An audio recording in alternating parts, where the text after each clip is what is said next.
Okay, so about 500 years ago, a fella called Copernicus, Nicholas Copernicus, you'll notice Nick, which means the devil, is in his name twice. Nicholas Copernicus. Same as Galileo Galilei, which means to move. Fancy that. They were his last words when he recanted. He whispered, and yet it moves. Well, that's what Galileo Galilei means. To move, to move. These guys were all Jesuits.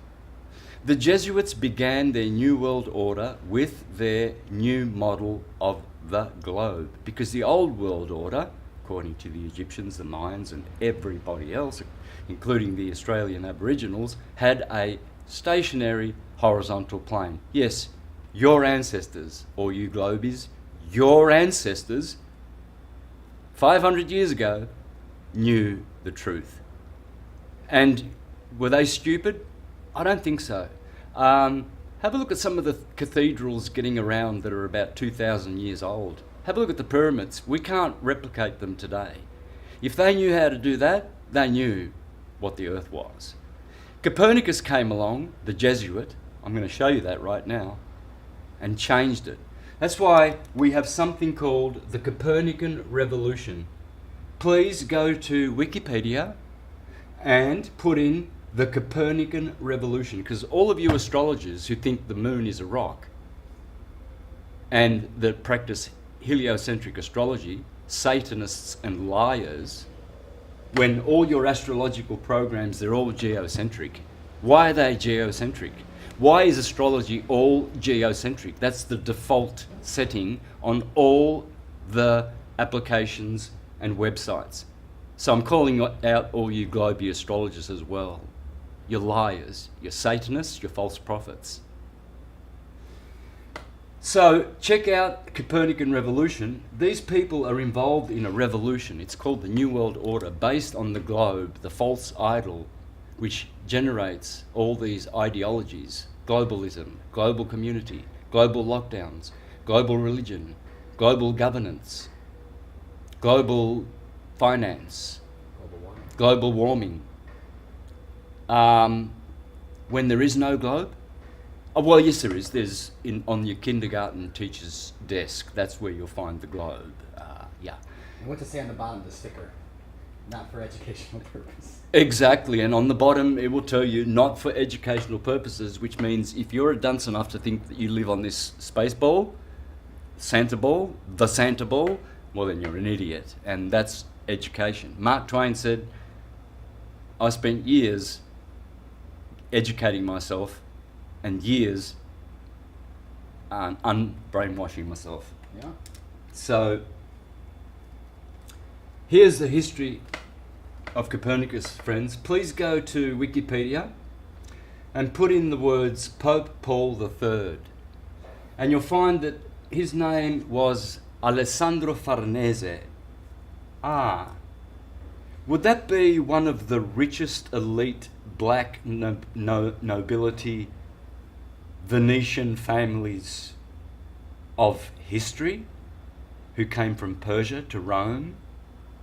The Farnese family? Would that be the same family that, together with the Borgia family, created the Jesuits in 1539?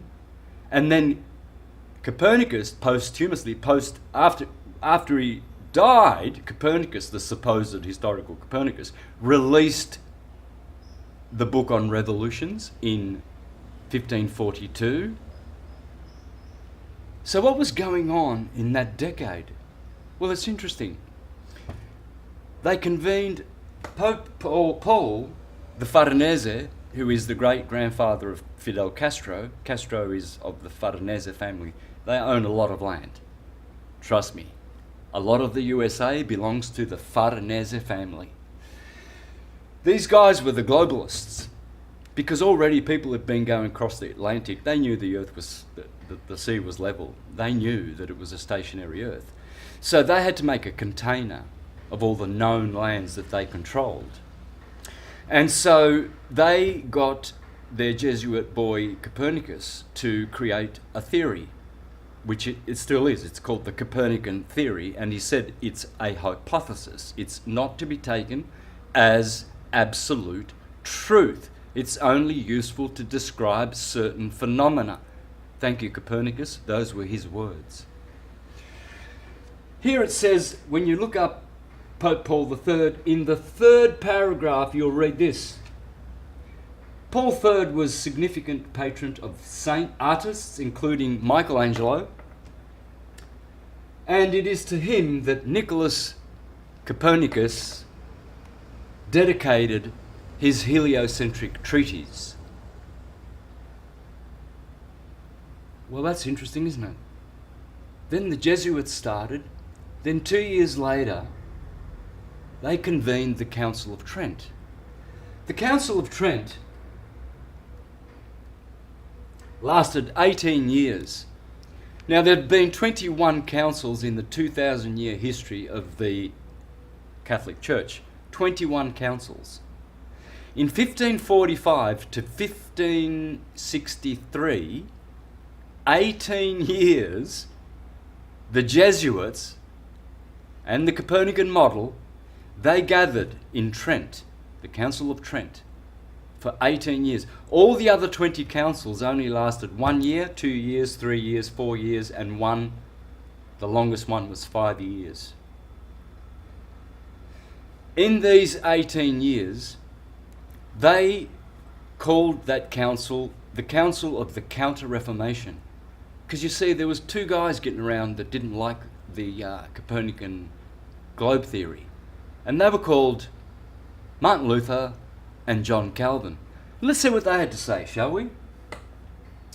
About our dear loved revolutionary Nicholas Copernicus. Well, here's John Calvin. Oops. Let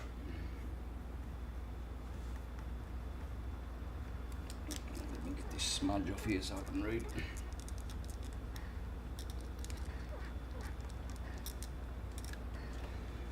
Well, here's John Calvin, and this is what he had to say. We will see some who are so deranged, not only in religion, but who in all things reveal their monstrous nature, that they will say that the sun does not move, and that it is the earth which shifts and turns. Referring to Copernicus, of course, the Jesuit, because he was a Protestant. When we see such minds, we must indeed confess that the devil possesses them. They're Satanists. The globalists, with all their globalist agendas, are Satanists. The globe model is the new world order model, is Lucifer, Satan's model. You've all been deceived. If you're a globie, you have all been deceived. And this is the greatest lie. The bigger you tell them, the bigger they fall.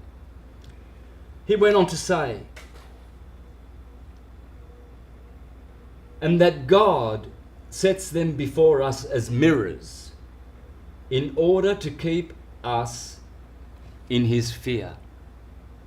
He keeps these stupid globies as mirrors so that we refuse to submit to the herd mind and the science, which hasn't been proven, and we think for ourselves because we are intelligent. What about Martin Luther, his friend over in Germany? There is talk of a new astrologer who wants to prove that the earth moves and goes around on the sky. Goes around instead of the sky, the sun, and the moon.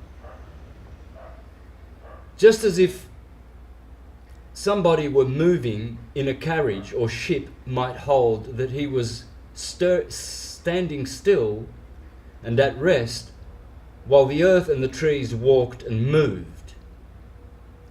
But that is how things are nowadays. When a man wishes to be clever, he must needs invent something special. And the way he does it must needs be the best. The fool wants to turn the whole art of astronomy upside down. However, as Holy Scripture tells us, so did Joshua tell the sun to stand still and not the earth. So what do you think they were doing at that council for 18 years, the Counter-Reformation, against these two guys? These two guys were going to keep the old world order intact. But guess who prevailed? Oh, well, they started a 30-year war, didn't they? Where they massacred these guys. The Calvinists fled to Americas, the Lutherans fled to the Americas. They all fled Europe because the Copernican revolution, the New World Order, began in the Council of Trent.